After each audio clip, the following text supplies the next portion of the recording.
I've just returned back from Telford on the march for to protect our children from being raped by these Pakistani Muslim gangs.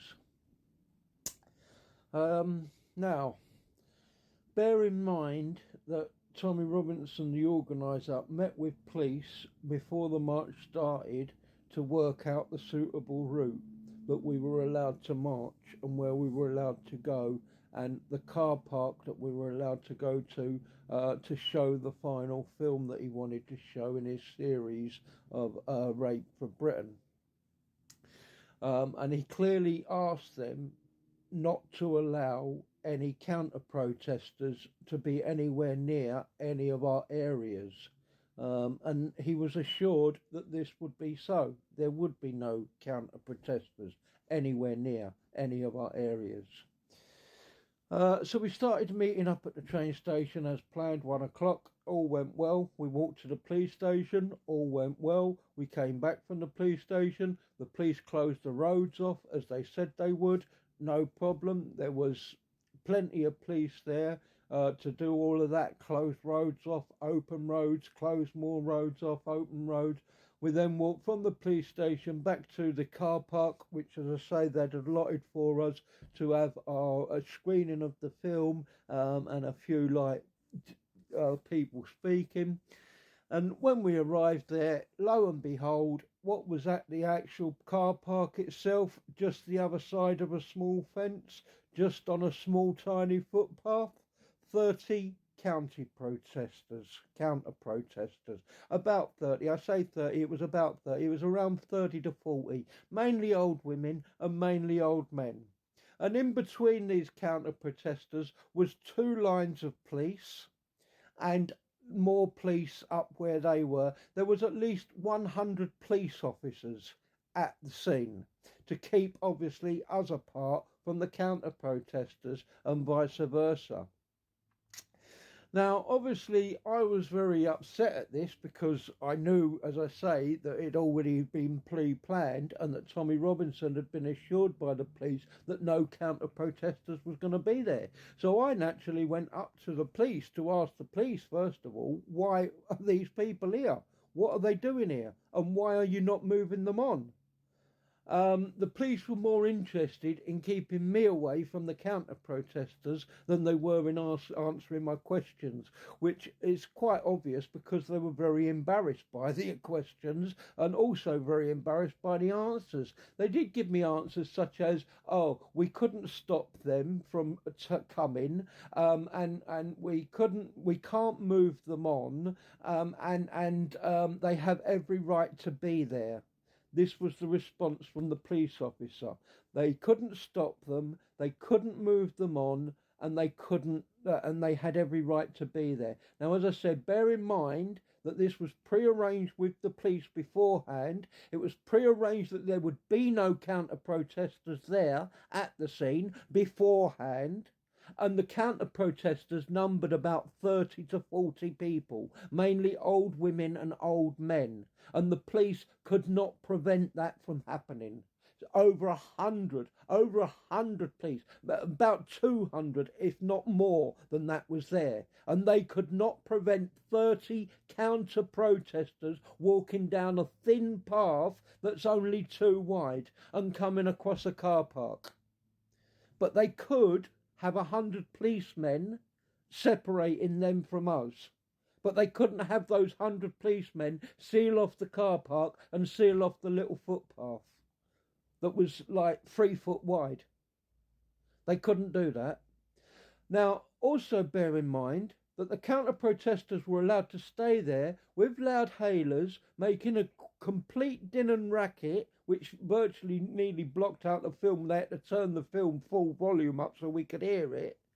After about 10 or 15 minutes, the police moved the counter-protesters. They moved them away. After 10 or 15 minutes, the police moved the counter-protesters away. When the counter-protesters went, guess how many police officers were there? 5. 5 police officers remained out of over 100. after they moved the counter-protesters who weren't supposed to be there in the first place out of the way, who they couldn't move, apparently.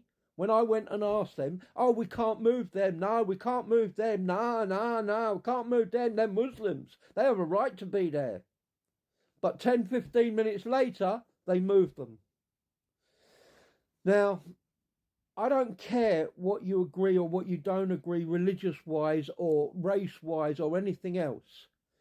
You have to definitely agree grown men drugging and raping young children and killing them is wrong. Regardless of your race, regardless of your religion, regardless of your ethics. That is wrong. And all we were there to do today was to highlight that and show view the fifth episode that Tommy Robinson had made on the subject, which, by the way, involved a mixed race child, an Asian child, not a white child this time. They'd actually raped a mixed race Asian child this time.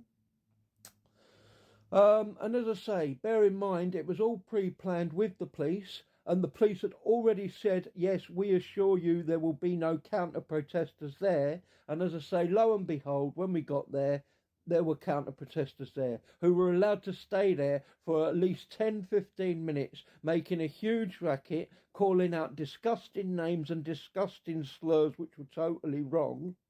And the police did nothing for 10 or 15 minutes before finally moving those counter-protesters away. And to stop them, as I say, from getting to that spot, all they would have needed to do was seal one car park off, which would have taken less than 50 police officers, and one footpath, which would have taken less than 2 police officers. So 52 police officers to seal off the footpath that they were on. And yet they couldn't do that. But they could have over 100 police officers present to stop us getting to each other. And they could also, after they had been there 15 minutes, move those counter-protesters and take them out of the way. And once those counter-protesters went out of the way, the plus 100 police officers that were present disappeared and went down to 5 police officers. Now, again, I don't care what you think about anything else. No matter what, you got to agree that ain't right. That is wrong. That is two-tier policing. They are definitely in favour of the Muslims and definitely in favour of the immigrants. So I'm telling you now, here and now, no matter what dispute you get in, if you're in any kind of dispute with a Muslim or an immigrant, do not go to the police with it. You have to sort it out yourself, because the police ain't going to help you. They're going to side with the Muslim and the immigrant. And that was made very plain today. Very, very plain. So, that's how it is. There's a two-tier policing system in this country now, and it favours the Muslims. So, they're allowed to sell drugs, they're allowed to rape kids, they're allowed to do whatever they want and get away with it, because the police will not arrest them, because they've paid the police off, basically. They've got them in their back pocket. The police really are their puppy dogs. Woof, woof. That's all the police do for the Muslims. Bark when the Muslims say bark. And that was very evident today. Very evident. So, whether you want to believe it or not, I don't really care, because honestly, you're going to find out when it comes down to the crunch and you're in a dispute with a Muslim, and he's like, you know, whatever the dispute may be or whatever the dispute may be over, and you think, oh, I'm going to go to the police with this. Go to the police and see what happens. Sweet sod all. Or actually, well, it will, but basically it will be in favour of the Muslim and not in favour of you. God bless.